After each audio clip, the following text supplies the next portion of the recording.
วันพี่น้องมื้อนี้ก็สิพาพี่พาน้องไปชมฤดูกาลเก็บเกี่ยวข้าวหน้าปีพี่น้องถือว่าธรรมชาติหรือว่าบรรยากาศยามแล้งเย็นบ้านข่อยก็สิประมาณนี้พี่น้องเวลาเกี่ยวข้าวเกี่ยวน้ำก็สิหาพี่หาน้องให้บ้านข้างเฮือนหรือว่าพี่น้องมาช่วยกันที่เจ้าที่เพิ่นพี่น้องถือว่ายังยึดถือวิถีชีวิตแบบเดิมมีการช่วยเหลือกันไปหน้าที่เองเป็นควบคุมวิถีชีวิตต่างทักเลยวางจากการไปลงหาเงินกับมาช่วยท่านคนเขาเวลานั้นปันเขามาหอดมาถึงเดินทางและใกล้มาเห็น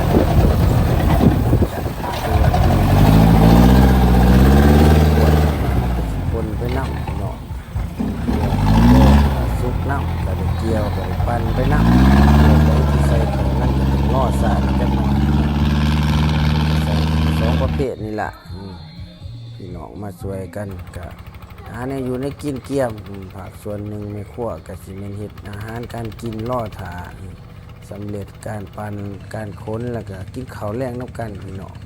คือว่าบรรยากาศยามแรงเย็นๆมื้อนี้ข้าวก็สิบ่หลายดอก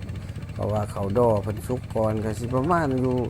20-30 ซอบนี่แหละพี่น้องเอ้ยก็ปั่นไปก่อน3ซ่าพอได้กินข้าวใหม่ข้าวหน้าปีข้าวใหม่นี่ก็สิหอมก็สิอ่อนในจักหน่อยมันก็สิกินแซ่บอยู่บนใส่ข้าวเม็ดใหญ่ข้าวกำข้าวก้อคอหยังคือตะกี้นะก็สิแซ่บเนาะแต่ว่าส่วนใหญ่ปัจจุบันเพิ่นก็เน้นใส่ข้าวธุรกิจเฮ็ดเอาปริมาณถ้าสิเว้าเรื่องคุณภาพประเทศก็ต้องพันธุ์ข้าวแนวข้าวที่ว่าเหมาะกับดินว่าไว้กินเองนี่ประเภทพวกข้าวเม็ดใหญ่นี่มันสิหอมมันสิอ่อนแต่ปัจจุบันเนี่ยก็อยากยากอยู่พี่น้องเพิ่นมักง่ายคนปัจจุบันก็สิเลือกเอาข้าวแนวง่ายๆได้หลายๆบ่แซ่บก็เอาไว้ขายเพิ่นบ่ว่ากันดอกเนาะพี่น้องมันก็เปลี่ยนไปตามกาลเวลามีอีหยังสิอยู่ได้มั่นคงแต่ว่าเท่าที่เฮ็ดได้เฮาก็ยังรักษาไว้แบบนี้แหละยังคงควบเป็นพี่เป็นน้องบ้านใกล้ชิดมีใกล้เคียงกันไปมาหาสู่เปลี่ยนกันช่วยเหลือกันในยามที่ว่าเฮามีเวียกมีงานพึ่งพาอาศัยกันใกล้เคียงเคียงกับบ่ประมาทพี่น้องเอ้ยทุกปีก็จังซี่แหละบ่ว่าหน้าปีหน้าปังพี่น้องเปลี่ยนกันไปส่งที่เจ้าที่ข่อยนี่แหละพี่น้องอยากให้พี่น้องเห็นบรรยากาศแบบเก่าๆเดิมๆที่ว่าเฮาเคยเห็นแต่ยังน้อยในปัจจุบันทางภาคอีสานก็สิมีรถเกี่ยวทั้งหมดบริปันแบบนี้แหละพี่น้องเอ้ยคันสิมีเนี่ยก็อยู่จังหวัดอุบลหรือว่ายโสธรก็อาจสิมีอยู่เนาะเพราะว่าบ่น้อยก็เคยไปใช้ชีวิตอยู่มหาสารคามก็ผ่านไปผ่านมาทั้งเขตนั้นพี่น้องก็สิพ่อฮู้ก็สิวิถีชีวิตก็สิคล้ายๆกันนั่นแหละพี่น้อง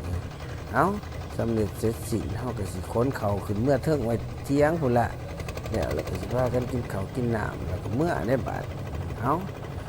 พี่ลาน้องมีหยังก็ฝากติดตามฝากเบิ่งฝากไลค์ฝากแชร์ส่องบ่าวน้อยสารวัตรเด้อพี่น้องสองใหม่อันนี้ก็มาบรรยายให้พี่ให้น้องได้เบิ่งได้รับชมนำกันเพราะว่า FC ทางไกลขอบใจหลายๆ